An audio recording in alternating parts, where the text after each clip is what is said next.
Welcome everyone to the MMT Macro Trader. We are live stream tonight.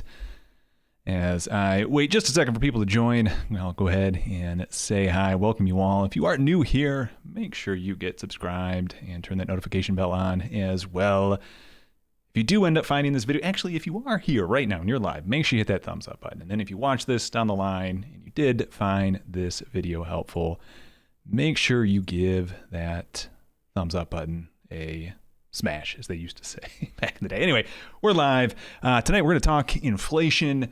Had some really good conversations on Twitter today, some good threads on Twitter, and I thought I would cover those discussions. If you are here, make sure you say hi in the chat. And if you have any questions along the way about anything at all, just go ahead and fire away, and we can discuss.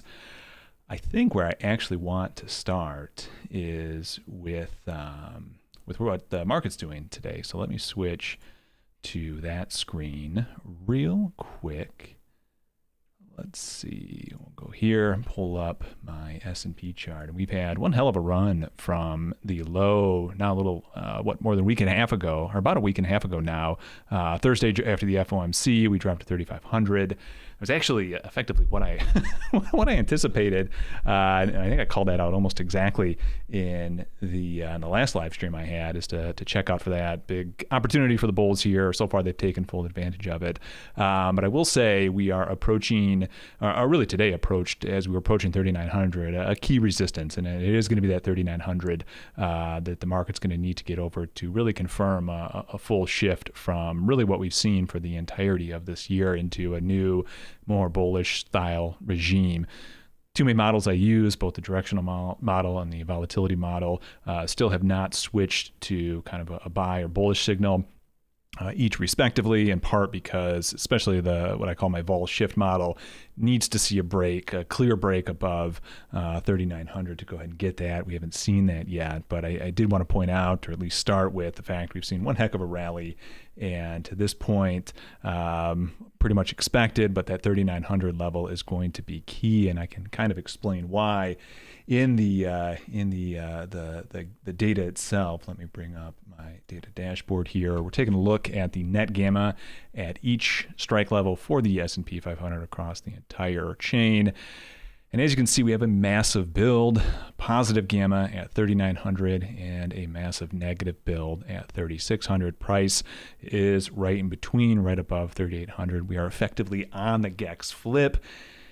And it's these sort of market conditions that get very, very tricky. What we need to do is fully cement ourselves above 3,900 and allow that volatility crushing,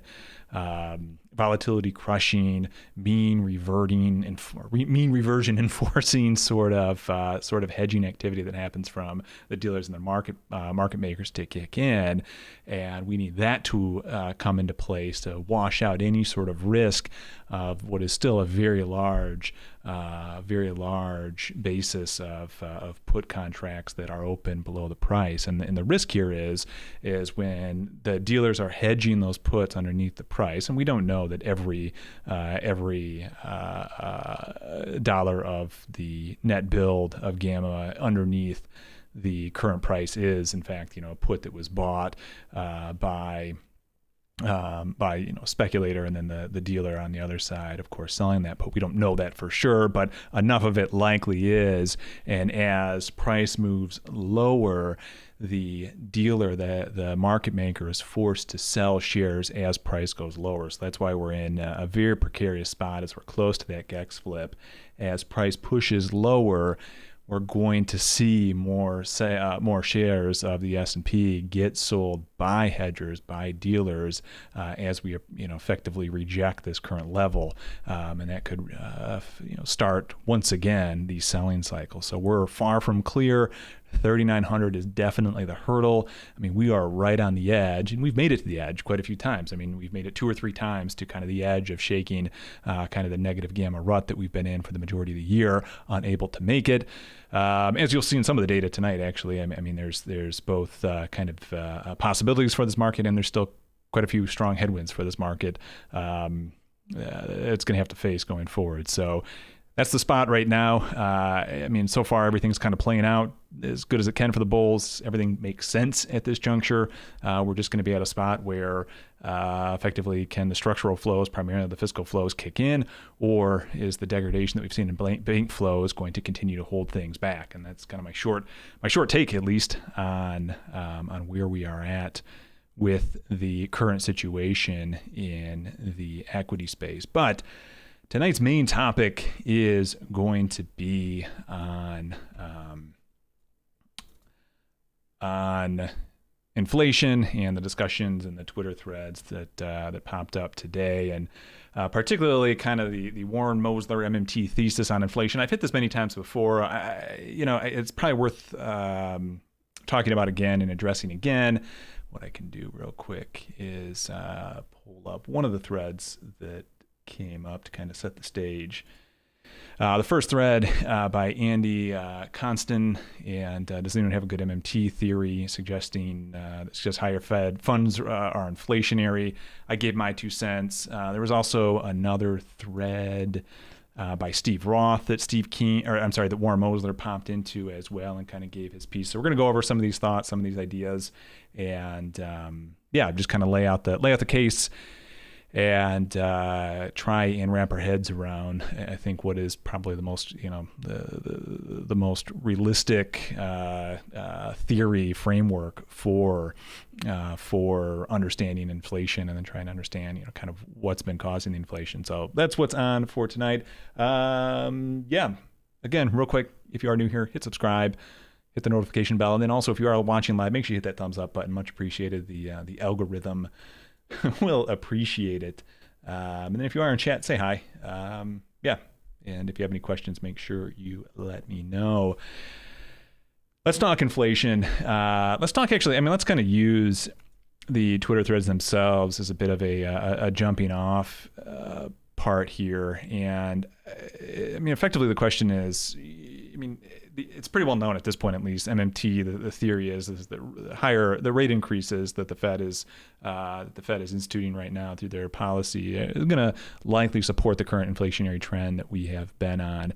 And in short, and I can just kind of read what I wrote here, the MMT hypothesis is that the Fed is the monopoly price setter of rates. That's kind of the core MMT theory. Rate hikes increase the term structure of prices of the economy, and the state now paying more, so the private sector also is going to have to pay more. And I put in here, and I'll build on this. One of the things that we can do is kind of build hypotheses, right? We can go look at the data. We can create these theories, go look at the data, and see if, in fact, the data presents what we'd expect given our assumptions. And we do see that. We do see in the actual data itself that the velocity of money, and this is kind of the component of inflation that I think you would see expressed, particularly if the term structure of prices is being driven higher because of rate hikes. And this is the component that we would expect to see, and we do in fact see the velocity of money increase relative to the Fed funds rate getting pushed higher. And it does seem to be that the Fed funds rate at least is likely kind of what's the actual driver pushing things forward. Unfortunately, the velocity of money that I have here from the Fed database got removed or deprecated at the end of 2021, I believe. So I had to cut the chart a little short. But either way, it still is quite a stunning look here when you overlay the two of them. But to give some more depth down the line, eventually Warren Mosler laid out his exact framework and posted his, I guess we'll call this kind of white paper on inflation. This is in the description below right now, I believe. So if you want to read this in full, please do so in more detail. And I think that the thing that kind of really trips people up, and also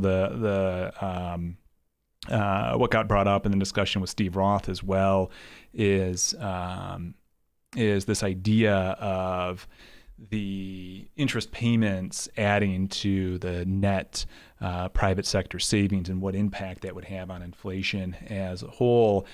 And so, I'll address that. And that's really where kind of the conversation went. It's something I really haven't addressed too much because, and again, maybe a big qualifier for this whole discussion to begin with.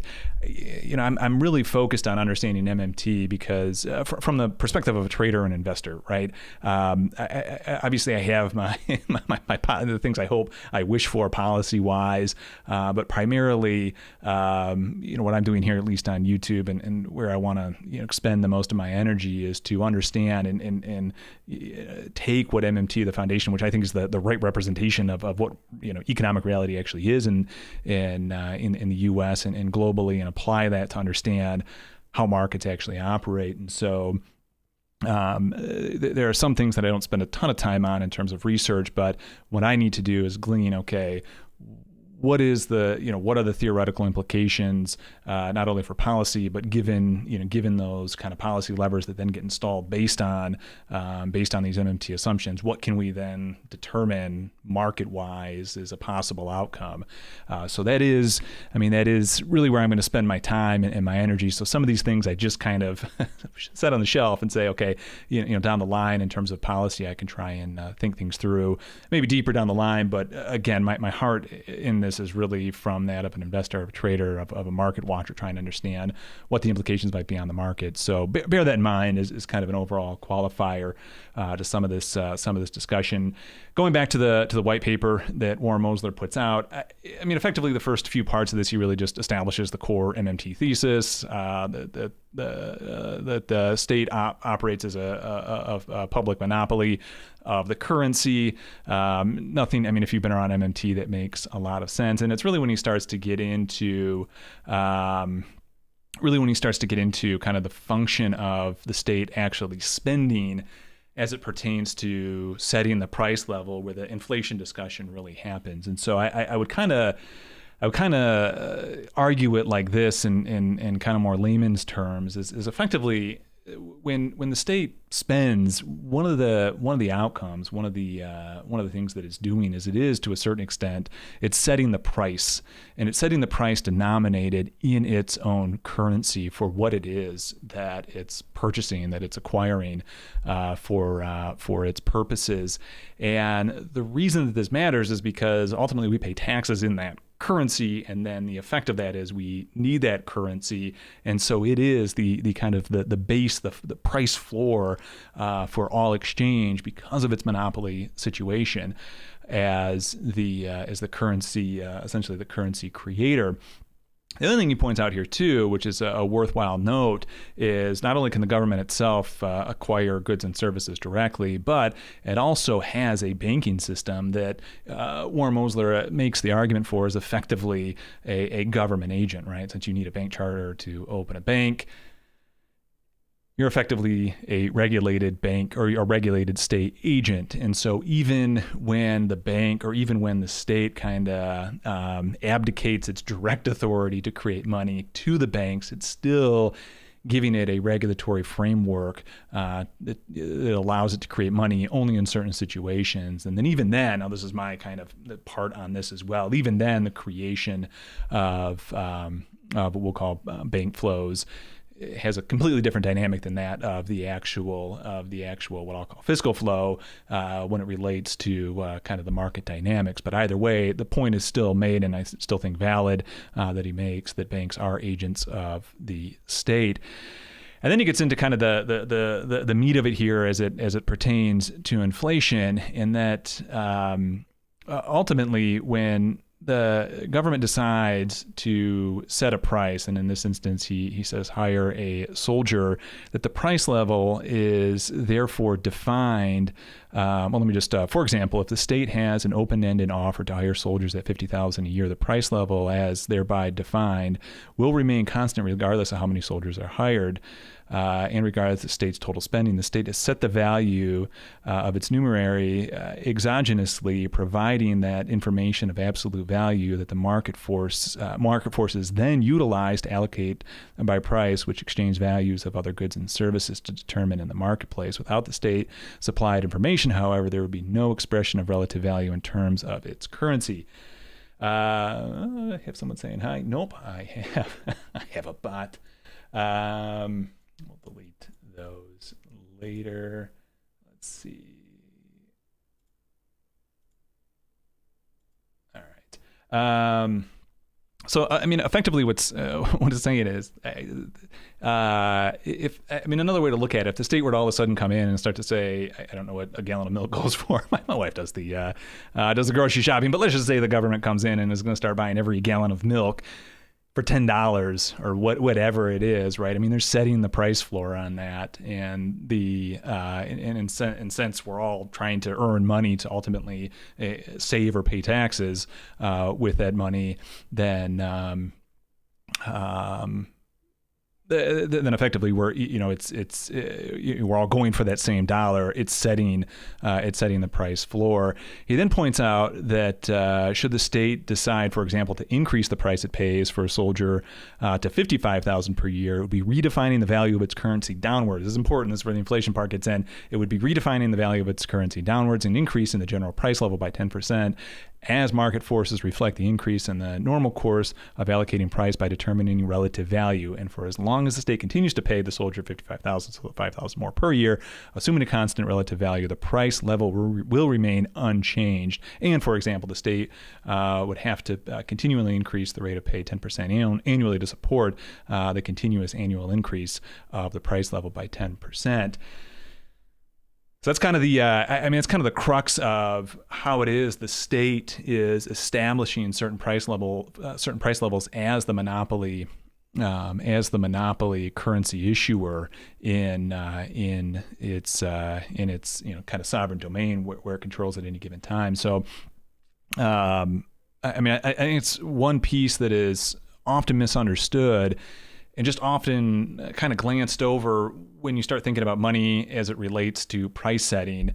And I think it's really the core building block on top of what I think most people already kind of intuitively understand with MMT. So that's the first piece that you kind of need to get into place. And the next piece is the inflation dynamic that occurs by this, and that so many of prices that get determined that the state's going to pay out for, and I'm starting to add on to his exact argument here, but ultimately you get since so many of the prices are stuck to inflation, right? They get indexed to inflation. You're going to see a perpetual increase in the prices paid. And so, I mean, that is one of the effects of kind of the spiral upwards in inflation. So he makes that case there. Let's see. Let me pull up some other notes I took on this. I mean, the other thing too is since so many bonds are outstanding and the new bonds that are going to be issued at the higher interest rate, the other impact of this is the new money itself is both costing more, and effectively the exact same thing that was happening in our soldier example is now going to be happening with the new money coming in. So you have quite a few inflationary channels that are occurring that effectively add up to each other and can kind of start this higher push in prices. But I still think, and he doesn't spell it out, I don't know how much he spells it out in his white paper, but I still think the one piece of this that is without a doubt, especially if you're an investor or trader, that is very easy to show is this idea of term structure of prices. And I mean, another way to kind of think about this is if all of a sudden the Fed were to set the interest rate to 100%, right? I mean, obviously the yield curve would go wild. But what that would do is everyone would have to reprice the cost of doing business into the future 100% higher, and then 100% higher the year after that. And then, you'd get this exponential inflationary growth, which is exactly what does happen in hyperinflationary situations, right?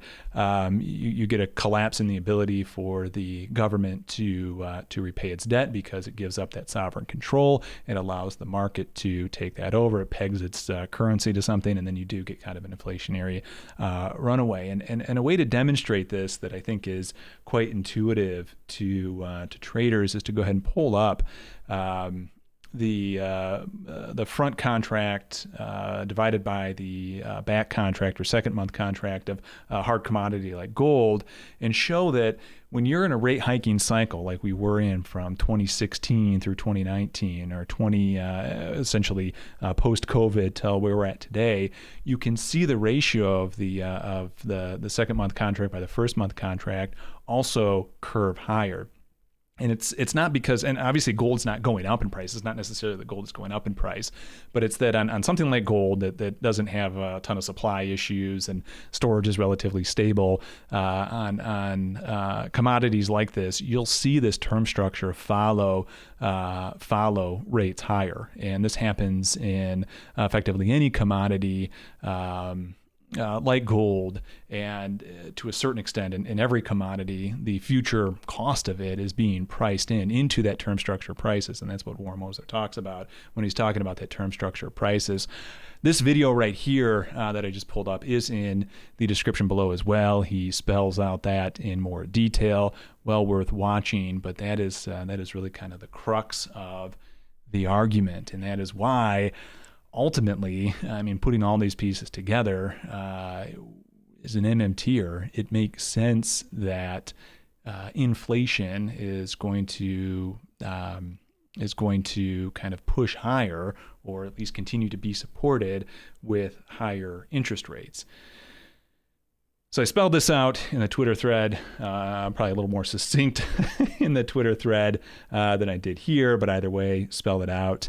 And immediately the response that I get is regarding, well, what about the 1970s and Volcker and heading into the 80s? What about that? Didn't that kill inflation? And I've brought up, actually, I think in that Twitter thread, I can show. Let's see if I can do this in real time. I'm realizing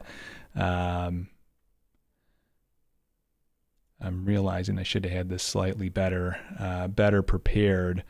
But effectively, effectively what I showed is this velocity of money by the actual price, or by the Fed funds rate, continued to remain true. The same correlation remained true back in the 1970s, right? I mean, the theory remained true in the 1970s, and I think what was far more likely, and I think I did post at some point, I think I did post this somewhere. Yeah, eventually I think two things really killed the inflation in the 1970s. One, and unfortunately the fiscal data that I do have that goes into my models from the daily treasury statement only goes back to, at least daily, that I can get via the API, to 2005. So I kind of had to do this in as quick and dirty as way as possible. But you can see in the late 70s heading into the ultimately recession that happened in the early 80s, we did see a fiscal crunch as adjusted for inflation. Because one of the things as well that you need to think about is as the fiscal flows hit, those become net financial assets for the private sector. As they hit, obviously if inflation is pushing higher, then every new dollar is valued lower than the dollar prior, right? So even if you have relatively stable fiscal flows, if inflation continues to push higher, then that can create still effectively a fiscal crunch of short, and we saw exactly that. So I think that is likely one of the reasons why we saw a recession. We also had deregulation of natural gas that Jimmy Carter passed.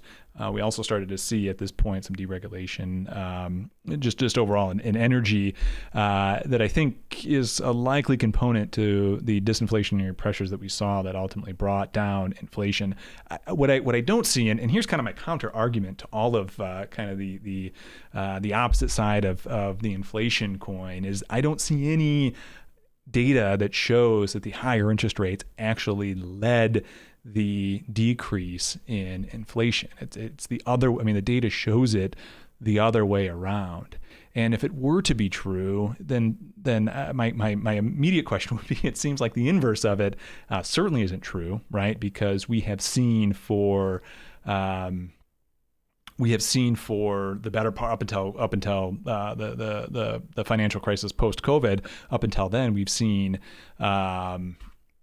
zero interest rate policy produced no inflation, right? So certainly in Japan, still to this day has a ZIRP policy, and they haven't shown any inflation. I mean, their inflation is at 3% or whatever at this point, and they've kept a zero interest rate policy, and they have relatively flat inflation. Obviously, their currency's having a little bit of issue, but every currency except for the dollar is having a little issue, in part because of the euro dollar crisis going on right now.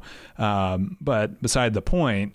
The inflation in Japan remains very low because of the low interest rate, and again, that would make a lot of sense from an MMT standpoint that you're going to see relatively low inflation. So, I mean, again, I'm looking at this as an investor and as a trader, not so much as a policy person.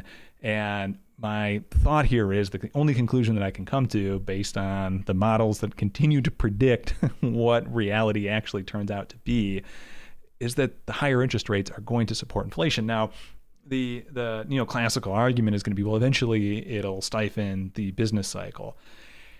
But if higher interest rates are going to allow this income channel of higher interest payment on bonds, which would then mean more financial assets as savings in the private sector, how is that ever going to happen, especially if it's going to increase the velocity of money? So the income channel is going to just operate at a faster level, right? And any sort of kind of business calamity that might come of it will constantly be one cycle too short, because the new money will flow in there. And at least domestically in the U.S. in and of itself, I don't see how that happens. I do see a path, we'll get there, where something similar to that could happen, but certainly as it's constructed in mainstream economics, I don't see that argument happening. Let me pull something else up here. What I actually think is a reasonable possibility is that we just kind of continue on in a bit of I don't even call it stagflation, because at this point it's not even a stagflation cycle, but where we continue to get kind of surprised growth and surprised inflation, and the markets continue to push higher. I did want to bring this up as well. Let me give me 1 second to bring this chart up right here to kind of continue on this discussion because one of the things, actually, I'm going to bounce around. I apologize. Give me a second here. One of the things that Warren Mosler did bring up in one of his discussions is that in any case, the government sector is a net payer of interest to the that was not what I wanted to read. Oh, here we go. And I think that the net financial assets the government has added to the economy as the quantity or as the equity that supports the credit structure. And this is so let me walk you through my thinking, right? So neoclassical mainstream economics says that eventually interest rates are going to dampen the desire for businesses to borrow, for banks to lend, and really for businesses to borrow because it'll be too expensive, and therefore they will have to lay people off, and by laying people off, you will get a decrease in demand, right? So the main thing there is that businesses need to stop borrowing and then need to lay people off. Well, if a business, and kind of my counter to this is that if a business anticipates that they're going to continue to get profit and they start seeing that they can raise their prices, what's the push to get them to want to lay off people, right? I mean, if they can anticipate even higher profits into the future, what's the push to start the layoffs, right? Now, I'm just take that theory outside of the current environment momentarily, and just I don't see it necessarily. And again, if you do this from an MMT kind of framework, that eventually the higher interest payment from the interest rate channel into the private sector should bolster new private sector savings, right? And so what I want to then bring up to kind of make that argument all the way through is this chart right here, and I think I posted this in one of the discussions, and we can go over it. I drew it back a little bit further time-wise, but the orange line is my fiscal flow line. I'm sorry, you know what? I'm realizing these are flipped. Orange is the bank flow. Blue is the fiscal flow. I apologize. So the blue line is the fiscal flow line, and that comes directly from the daily treasury statement. And the orange line is going to be kind of a proprietary model that I put together to gauge the expansion and contraction of bank flows. And if you know what the stock market does, you'll realize there's a very strong correlation between that line and the stock market. Obviously, I tie that all into the models that I make for trading. But the question is, and this is the main kind of theoretical crux of all of this is, will the higher fiscal flows support and effectively lead to an expansion of the of bank loans, right? So if the crux of the mainstream argument is that businesses aren't going to want to spend more because or aren't going to want to borrow more because of higher interest rates,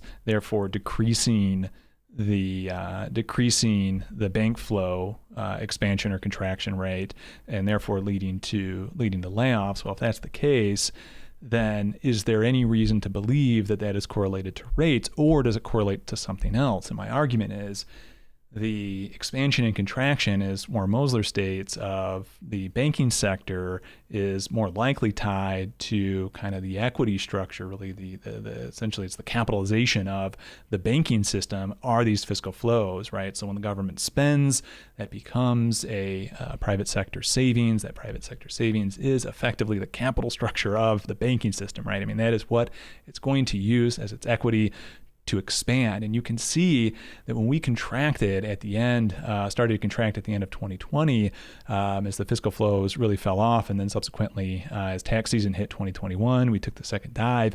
We saw that spark the major sell-off in equities starting at the beginning of this year, because we saw a contraction of the bank flow cycle, right? We saw the contraction of that kind of endogenous money cycle that happens from the bank flow side.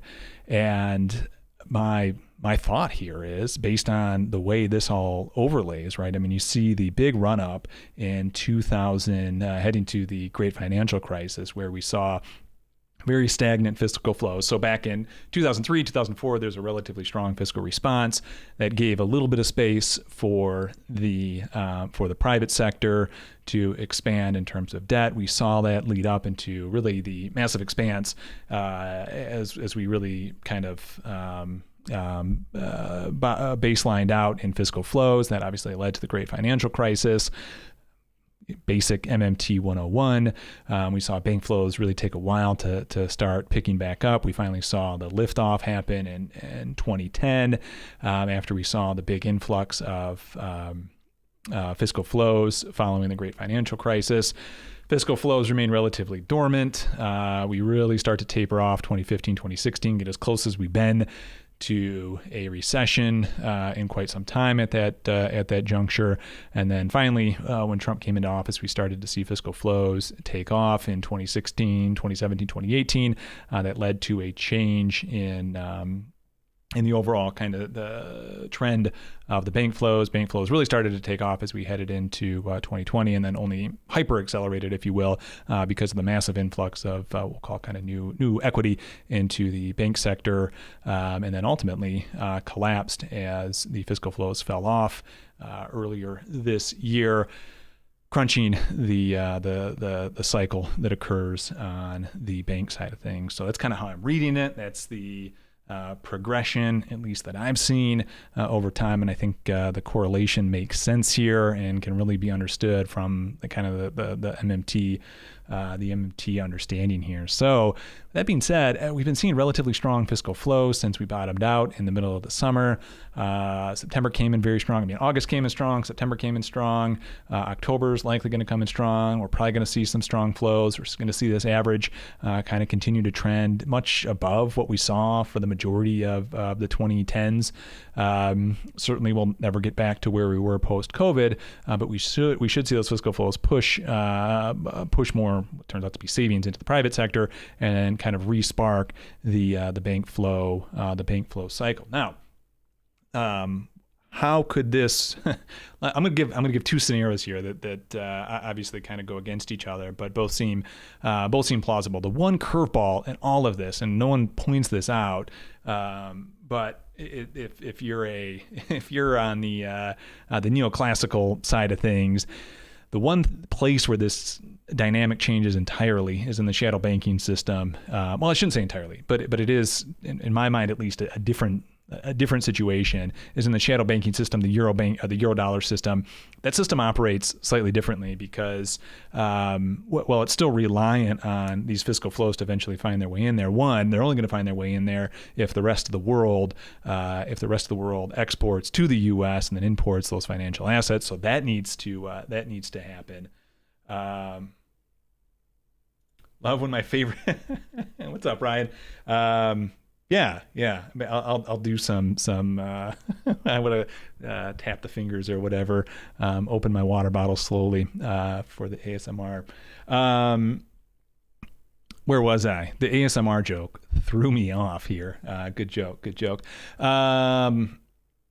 Okay, Eurodollar system. Yeah. Eurodollar system does operate, it operates closer to like a loanable funds to a to kind of a money multiplier model, right? Because it is very reliant on the collateral that comes in via the channel of exports in the U.S., imports and it receives obviously imports as dollars. So it uses that to then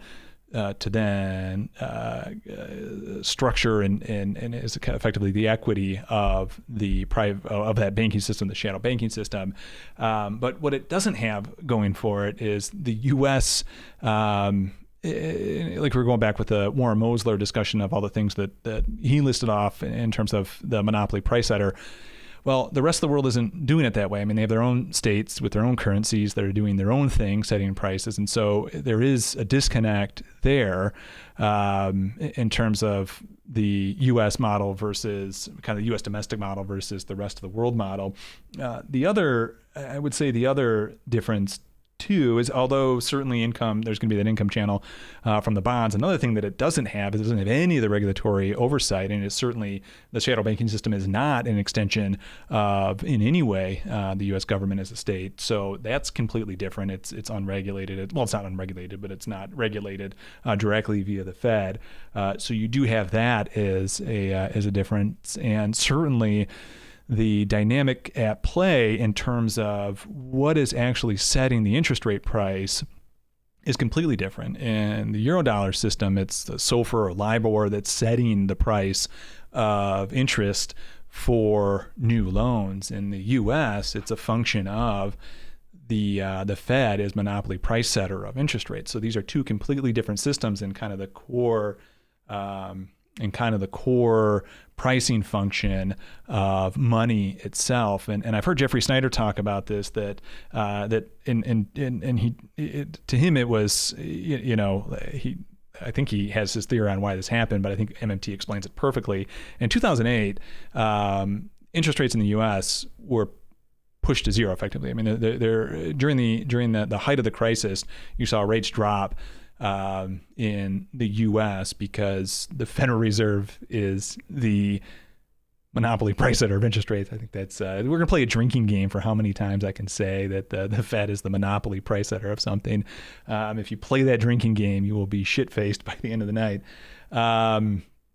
So since the Fed is the monopoly price setter, rates are going to fall. They're going to go the direction that the Fed says. But since that's not the case in the Eurodollar system, because it's not the case, the market is up to its own devices to price actual risk. And in that instance, LIBOR went through the roof. And Jeff Snyder has had some great discussions now about as they try and shift over to the new pricing system on how it's an ineffective system. Well, it's ineffective because the Fed operates, get your drinks ready, is a monopoly price setter of interest rates in the U.S., not the same way domestically. That is actually a risk-based assessment. So all that together to how can we actually maybe find a recession out of all of this, I do think that there is definitely a major risk here for the rest of the world to have some major banking issues. if the kind of relatively deflationary crunch that we've been seeing in bank flows continues on going forward, then yeah, I mean, then it is going to spell absolute disaster, and eventually you'll start to see banks get insolvent. I think we've seen what Credit Suisse hit that note recently, and that makes a lot of sense, and that could tumble into the U.S. certainly. So if you're a neoclassical or Austrian or whatever, and you really want to make the case that the world is going to end soon financially, that's the path you need to make it. That's the only path that makes sense. It's not going to happen via the U.S. channel, because in the U.S. channel, I think you're only going to continue to get inflation supported. So it was a 40-minute long discussion, essentially kind of making my case and defending the kind of the MMT inflation case. So I hope that made sense. Let me know if you have any questions about all that. If you're watching this after the fact, you're not here live, let me know down in the comments and I can get back with you. I hope that all makes sense. Gold yet? Nicholas, I'm assuming you're asking, is it time to purchase gold? I don't think so. Maybe. Years ago, the first thing I ever got into was gold investing. I think I've told this story before, but I purchased gold. Give me a second to pull this up. I purchased gold in, this is really when I started really getting into, using my savings for investing. Was, I want to say, yeah, I think, and this is just, I had no timing skills whatsoever here, but if memory serves, I bought gold sometime in maybe starting 2007, 2008. I mean, that's the first time I had a job where I could maybe really get the income flow to do it. I want to say really at the bottom of the great financial crisis, I was getting into things. I was a huge gold bug. You can't see any of this right now. I'm sorry. There we go. Okay. Yeah, I want to say, I think starting in 2007 is really when I started kind of researching. I really got into what Peter Schiff had to say. And so around 2008, when I finally saved up enough money, I think we bought like 10 ounces of gold. I want to say maybe around $800-900. Anyway, we bought it at that point. It just so happened that we were getting ready to get into our first house. And it just so happened that it was right around early September of 2011 that I needed some cash. And that is when I sold. And it had nothing to do with timing, but that's the last time that I've really ever been involved in gold. I will say this, that in terms of the kind of reinflationary, disinflationary cycle, gold does do best when things start kicking up again. I mean, you'll see a moderate correlation between the gold chart in front of you right now, and when I pull up the data dashboard that I have, you'll see a relatively, I don't want to say strong, but a correlation between the gold cycle and the overall bank flow cycle. So there is a bit of a correlation there. I really think that gold, my thought here is, I'm going to switch back to the Chrome tab. My thought is that we likely repeat what we did post Great Financial Crisis. That kind of makes the most sense to me. So personally, I won't be getting long gold. Could I be wrong? Yes. Would it bother me if I'm wrong? No. That's kind of my thought on it. I've really gotten out of the gold game altogether. So hopefully that's not too disappointing of an answer, but not what I'm looking for. Right now, for the most part, I stick with equities because I just think the data there is so much more correlated to forward returns than any other data you can get. So that is where I stick. Let's see. Let me go over all my notes again. Let me make sure I've kind of hit all the high points. Oh yeah. Okay. So let's do this for a second. I do want to talk about, I will admit that I certainly didn't see the wave of inflation that we ultimately got to the extent that we ended up getting it. But I don't think that was a failure in MMT. I do think it was more of a failure in me just assessing the macro landscape. I really didn't think we'd get inflation for that long. I mean, it makes sense that we got a little bit of boost of inflation. I mean, certainly with the massive fiscal flow that we saw, I mean, that would raise prices, and I mean, there's no way around that. But I didn't think it would stick for that long. I really would argue, though, and I'm going to switch back to a different screen here. I really would argue that the inflation that we're seeing was originally caused by a supply shock, transitory, whatever you want to use. I still think that was the case. And I still think the data does not spell out any sort of, well, we spent too much money, or, I mean, whatever the argument is, there was too much QE immediately. None of that supports the inflation thesis. I do think it is ultimately a bottleneck of the supply chain. And I think it was a supply shock. And in terms of the pricing dynamic when it comes particularly to commodities, but in quite a few assets, I really think it's the supply that drives the price more than the demand, while markets pay more attention to demand, and is at least and it's just an intuitive sense. It's not necessarily baked into any of my models per se beyond what you're about to see. But it's just my assumption, and one day, if I can ever, prove it research-wise, I will certainly prove it. But my intuition tells me that, like, what you have up on the chart is probably more often not the case, which is this is my oil comparative inventory chart.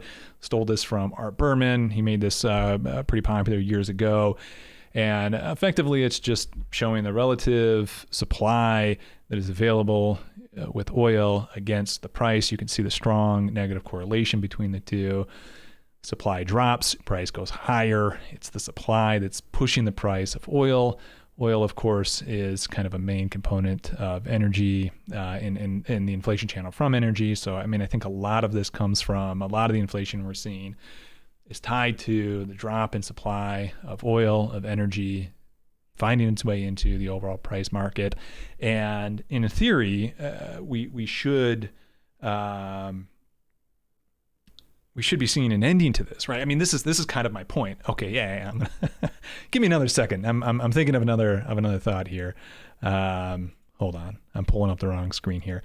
In theory, if spending caused the inflation, then we should be seeing a major drop-off of inflation at this point, because we've seen a major drop-off of fiscal flows at this point, right?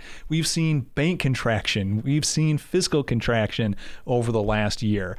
If inflation is being kept high because of too much money or whatever, it ain't happening because of what the neoclassical argument would be, right?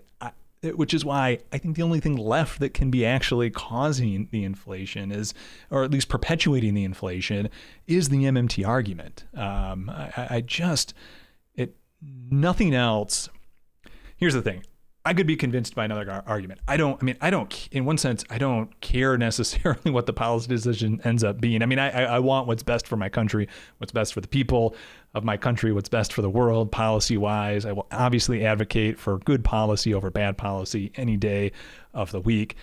But what I haven't seen yet is compelling data that can show me that any of the kind of normal arguments for what's causing the inflation, that it's too much spending or whatever, right? I mean, I really just think it comes down to a supply chain issue, and we're still seeing that. And then ultimately, the reason that it's perpetuated, even as we start to see quite a few commodities begin to drop, right? I mean, across the board, a lot of these commodities have dropped quite a lot. The reason I think we continue to see those price levels being perpetuated is because the Fed has started on this rate hike cycle, which will never end. And this is where I'm going to finally kind of wrap things up. Kind of the last argument. I probably will go on for another hour, but this is where I'm going to wrap things up. And if you are here and you do have any questions, make sure you fire away. I'd be happy to answer them. I really think there's a real case that could be made that we could end up seeing a hell of a bull run out of this, right? Because if we are able to get the bank flow cycle to restart here, and again, if I'm right that there is this kind of leader that happens via the and again, if you are new here, I swapped the colors. I botched it.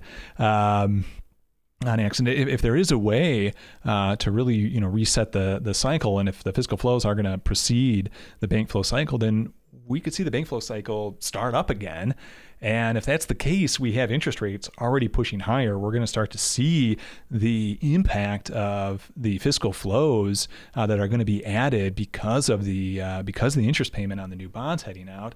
So we could start seeing even more financial assets headed out to the banking sector. And then on top of that, and here's the other thing too: if I'm a bank, I make money because I make loans at the interest rate, right? And what I'm going to get is the interest payment, right? The principal is going to wash off the balance sheet. I get to keep the interest payment. So if I'm a bank and all of a sudden interest rates are getting really high, and there might be the expectation that the Fed's going to pivot, right? If that's how it plays out, what am I looking to do? I'm looking to get around every regulation to make any new stupid loan possible going forward. I mean, I think we saw a lot of that exuberance throughout 2020 into 2021.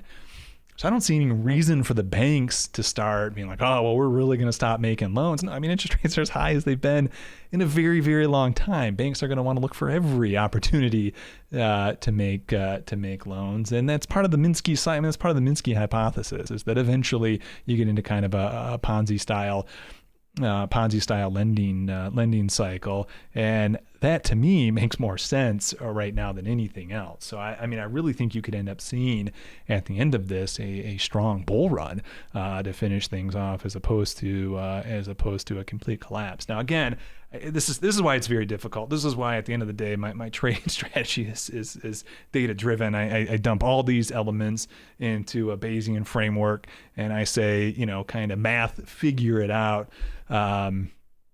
Because, there are so many kind of counterfactual arguments that you could bring up in the macro world, and the data does lead. I mean, the good thing is at this point, the main hedge funds have yet to exactly figure this out. So I've yet to see the correlation to forward returns diminish.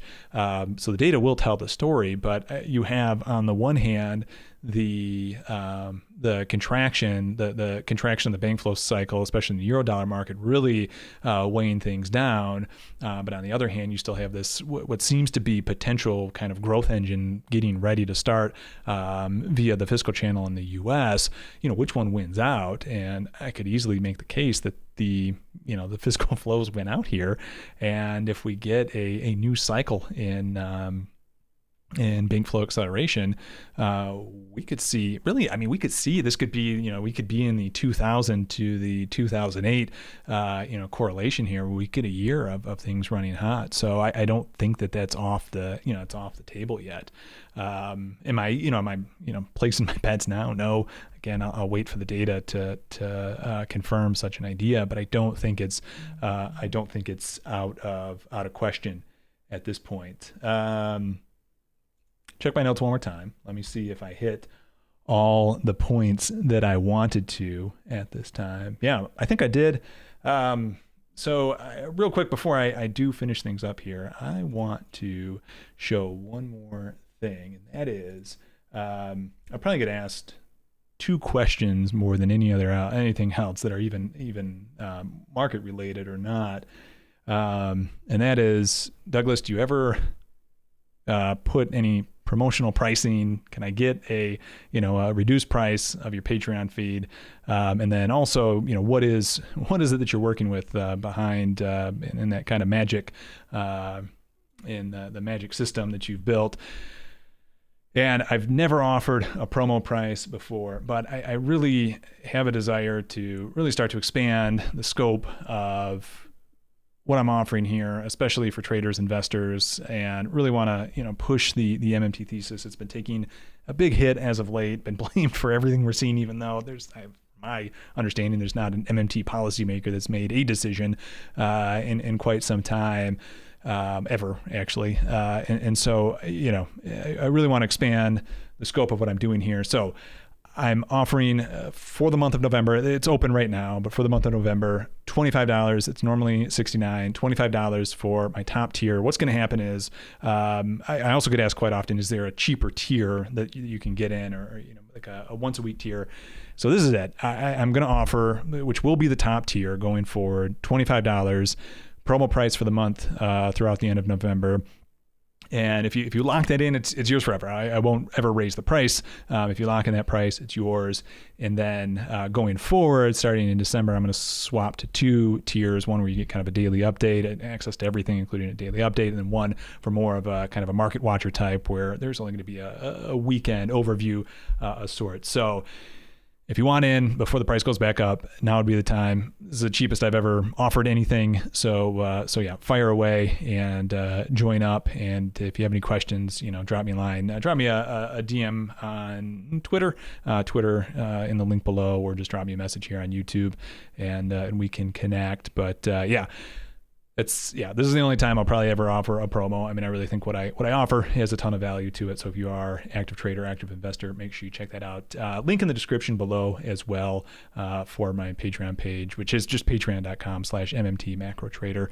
With that being said, I think that is what I have for tonight. So unless there are any last minute questions that come on in, last second questions that come on in here, I'm going to be wrapping things up. Again, thanks for joining. If you are new here, hit that subscribe button, turn that notification bell on. And if you did end up finding this video helpful, make sure you give it a thumbs up on the way out. With that being said, I'm going to go ahead and log off. Thank you everyone for joining tonight, and we'll see you soon for the next live stream.